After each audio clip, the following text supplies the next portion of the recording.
Mike Glukhovsky.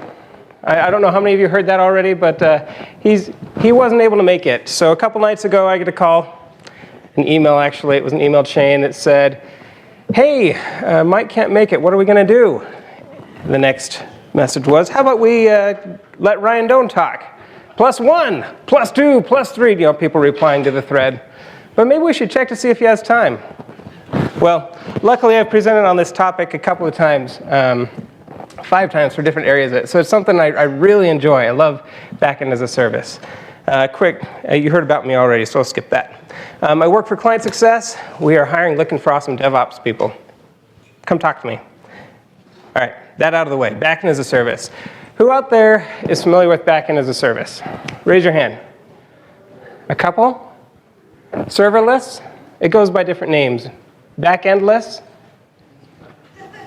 Yeah, that's actually the name of one of the products that does it. So,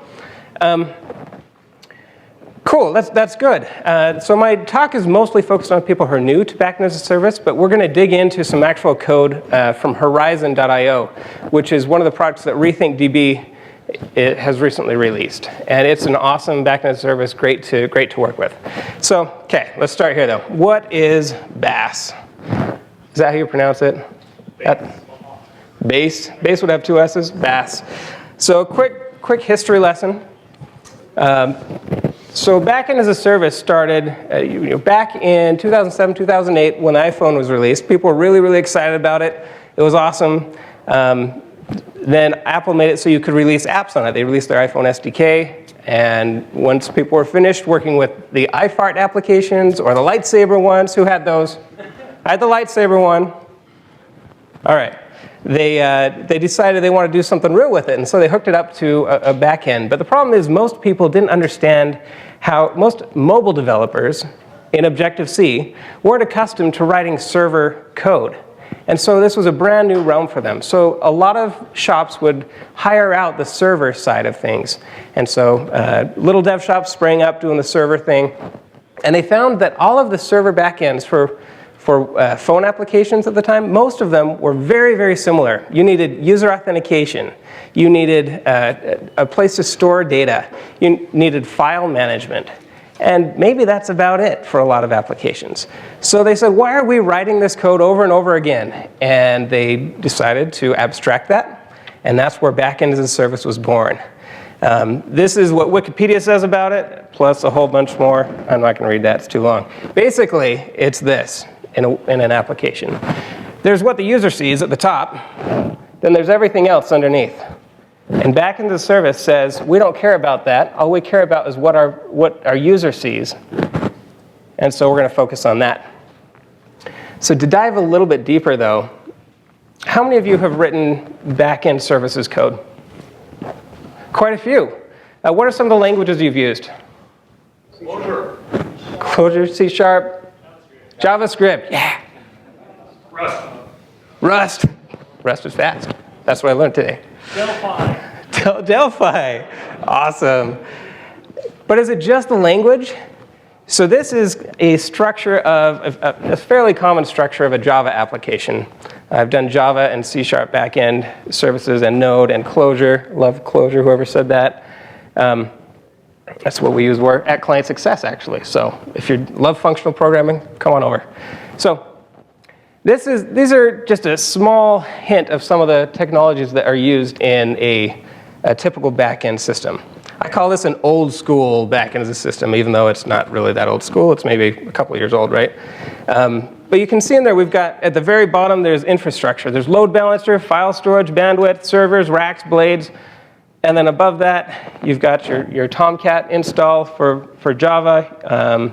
I don't know what other application runners for other languages, but then you've got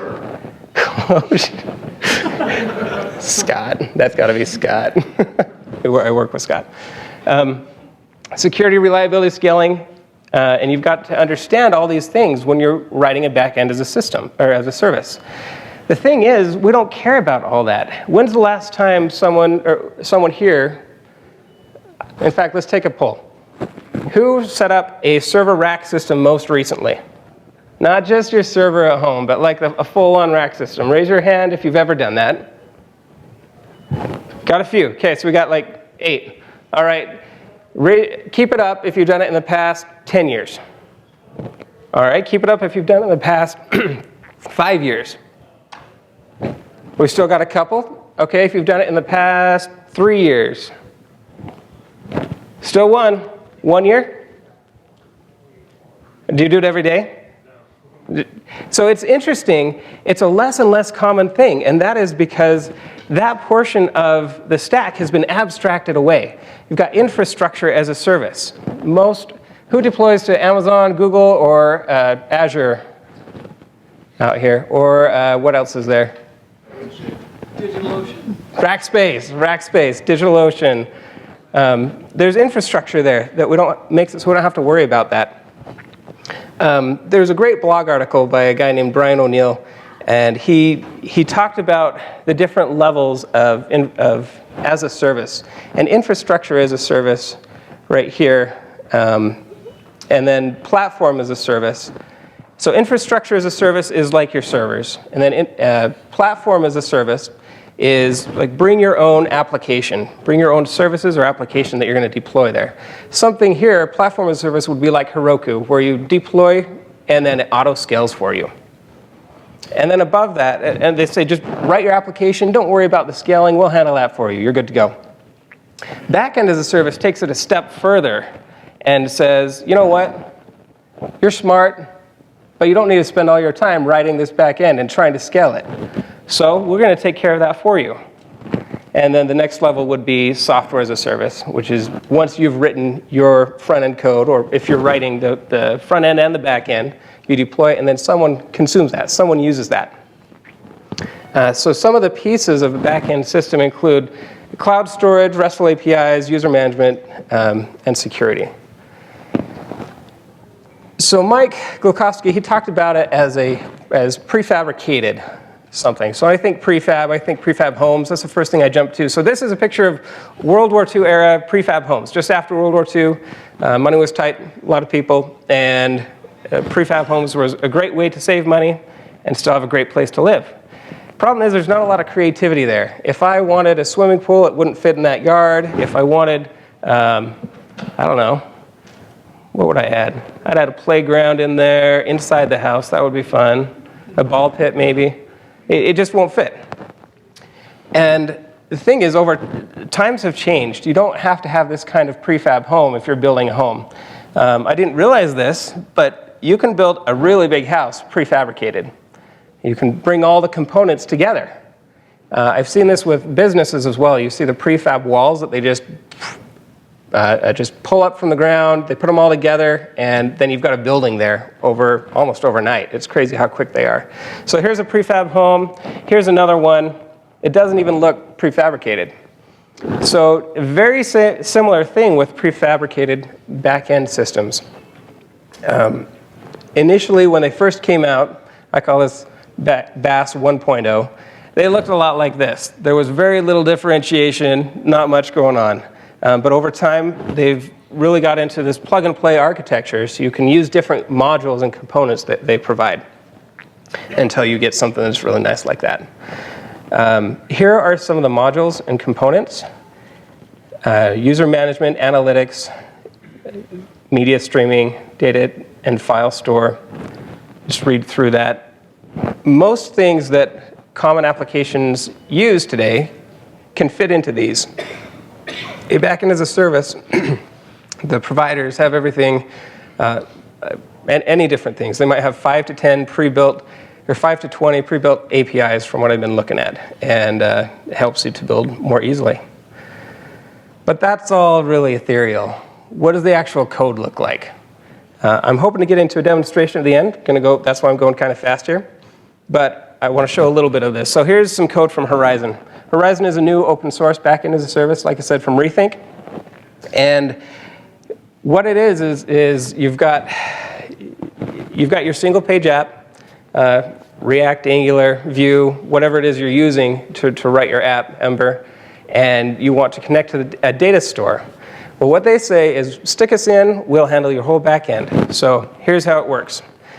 Vanilla JavaScript here. So on document ready, or on Horizon ready, this just runs this little query selector to show, hey, app is connected. This is how you connect to the backend system. That's it. That's the connection. For security, if you want to add security, there's a config file where you give it your auth key and token to an OAuth provider, whether it's Google or GitHub or Slack, any OAuth provider that you want. And then Horizon provides user management on top of that. So Horizon then has this concept of collections. A collection is just a document store if you're using a NoSQL database. So this messages here creates a new document store or a new table in RethinkDB in the back end. And then once that's there, you can push things to that document store. So we make this new message, put whatever data in you want. Remember, it's NoSQL for this particular backend as a service. And then you say chat.store. And there you go. It's pushed all the way to the back end. And you can look at it in the database. You can retrieve it. And then to retrieve it, you just say chat.fetch. And Horizon is using RxJS. So it looks a little funky, but if you haven't used Rx before. But you just say subscribe. And it grabs all the items in that table, and you do whatever you want with them. There's a lot more you can do in front of this. And one of those things that I love about Horizon specifically is that you can add this watch. And that watches the table, watches the change feeds in RethinkDB, so that any changes that are made just get pushed right out to your client. It's just automatic, works great. Firebase has a very similar thing, and a number of the back-end systems do. But you can get a lot more detailed. If you want to reduce the number of results, usually you don't want to pull back a whole table at a time. So here's some of the things you can do. Just order it, find a specific one, and things like that. Or you can roll your own code. And I don't have the example here, but the cool thing about Horizon is just a JavaScript project.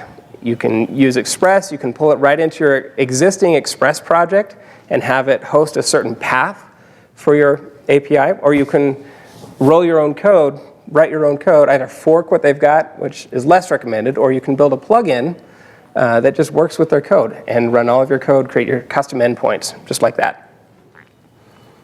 Some of the other features it has we talked about. So users and groups, it's open source, RxJS. But it's cool because it's so configurable, it's so simple, to get set up. You just connect to Horizon, say I've got this new collection, and store it. Bam, you're in business. I have an example here. I'm going to skip over that one. And that was Firebase. So if you want to do Firebase, Jason Dobry right here, he's going to present on Firebase later. And it's an awesome solution as well. And that's why I just skipped over, because he's going to do it. All right, but you might be thinking to yourself, you might be a little skeptical. You're saying, my backend services are great. I don't need anything new. And there are a lot of pros to backend development, to doing your own custom thing. You've got full choice and customization. You build it how you want it, and you can use whatever frameworks and technologies you want. You have full control over security, no vendor lock-in. We'll talk about that later. And it may be easier to support, depending. I actually disagree with myself there. This particular slide is old. Anyway, so there are pros to backend development if you want to roll your own. You've got full control. You might be thinking, it's mine. This is my backend system.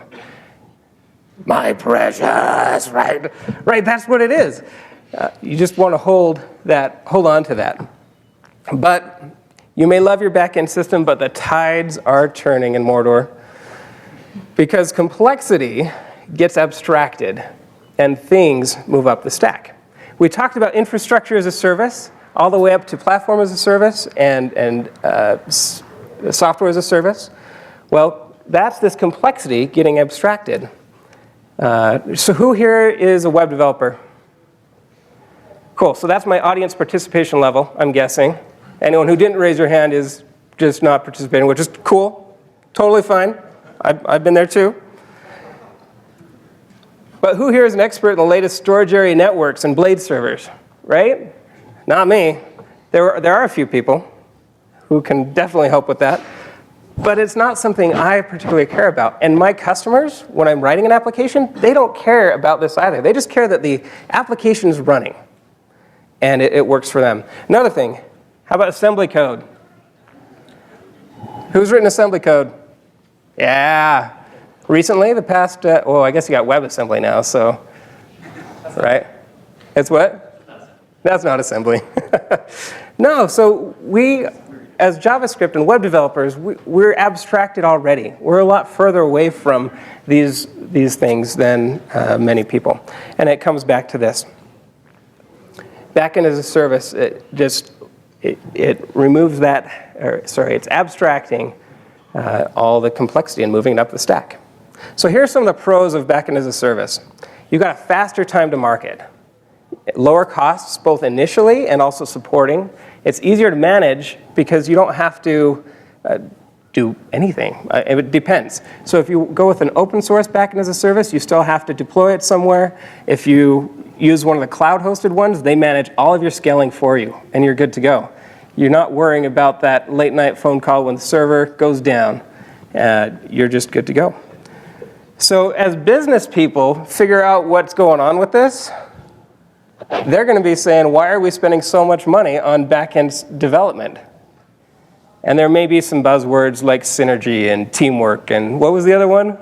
Paradigm. Paradigm, right? So there's going to be a paradigm shift and we need teamwork to get rid of the backend developers. No, something like that. Can't do it. But what does this mean for you? Disruptive technology? I think this absolutely is.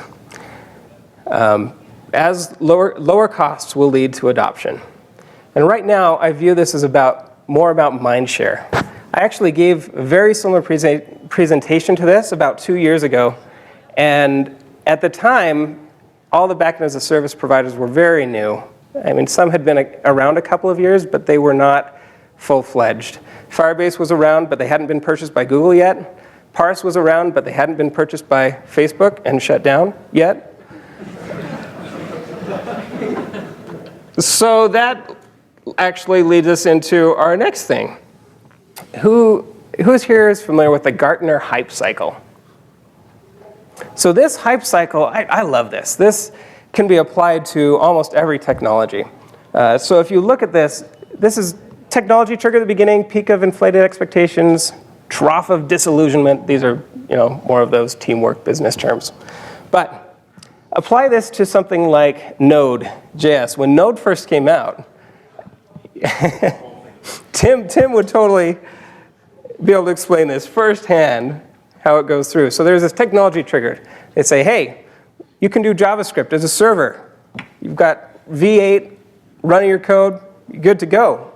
And people start getting really, really excited about it. I can do JavaScript on both sides, the front and back end. Oh, that's amazing, let's do it. And it goes to this peak of people being really, really excited about the technology. And then people say, oh crap, there's problems with it.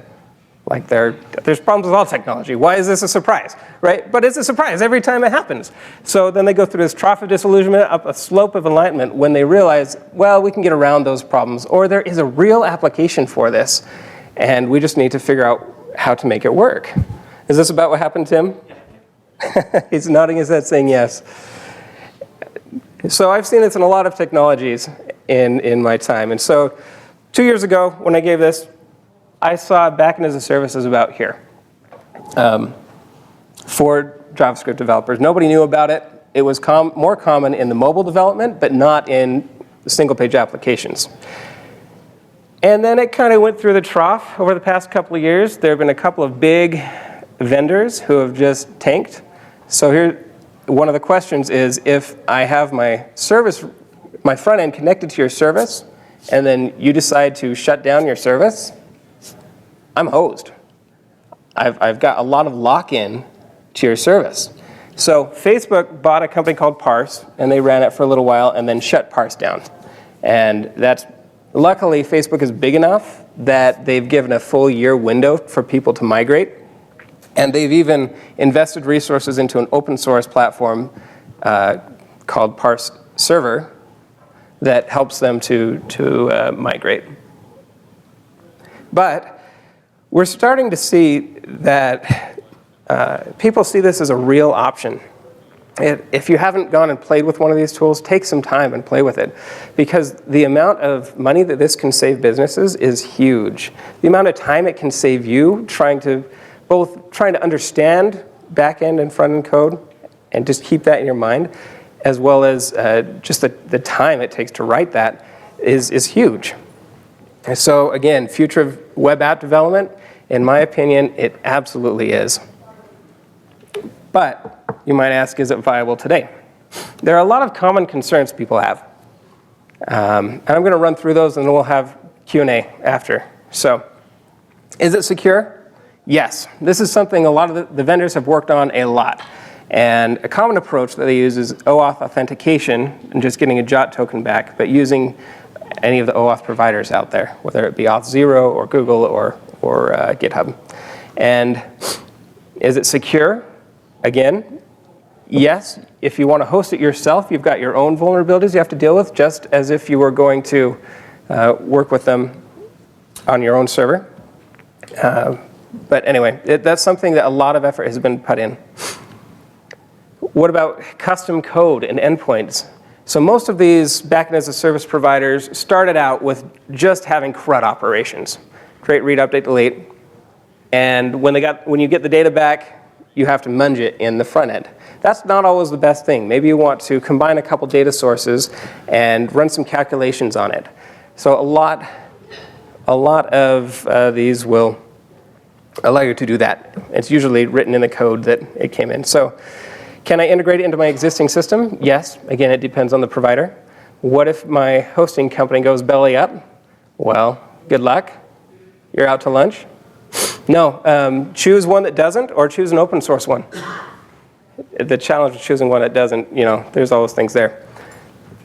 But choose a big player or open source. And is anyone using in production? The answer is definitely yes to that. Here are some of the companies that are using it.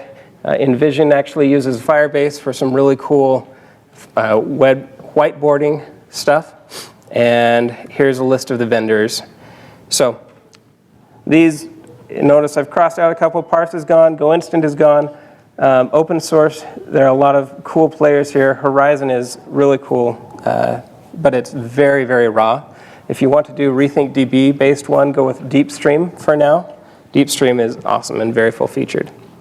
But these range across the gamut from anywhere from very enterprisey backend as a service that is meant to pull in all of your APIs and expose those, to something that's just meant for basic mobile apps.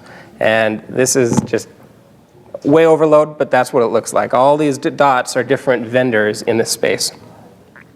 And they all have different features. This is that same feature list we looked at. So if you're going to look at anything today, I'd say look at these that I've bolded. Firebase definitely, Horizon and DeepStream definitely, Apache User Grid if you're an enterprise and want open source, and Convey if you want to pay for your enterprise and do open source. So I think most backend developers now are doing this. They might be a little concerned, but just remember, all that glitters is not gold. Every technology has its purpose, and don't treat this like a panacea. But the option is there, and backend as a service is relatively new, and it's only growing. It is an awesome tool for your arsenal. As Daedalus says, use the right tool for the job. In my opinion, backend as a service is the future. And as Galadriel said, the time will soon come when app developers will shape the fortunes of all. Thank you. Thank you. Thank you, Ryan Doan. So I think we're out of time. Come talk with me after if you're interested in more.